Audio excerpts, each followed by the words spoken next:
Hey guys, today we're checking out the brand new Spyderco Tenacious Lightweight right here on the bottom.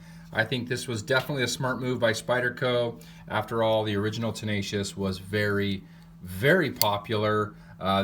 Basically the same makeup. The only difference is the original one has G10 scales. They still offer that. New one, FRN bidirectional textured scales, and they're calling that the Tenacious Lightweight, which is interesting because if you look at the specs on their website, 3.7 ounces, 4.1 ounce.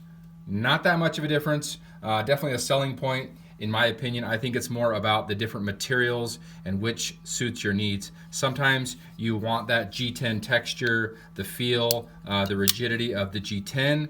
Other times maybe you prefer, or maybe in general you prefer FRN scales. So for me it's less about the actual weight and more about the materials.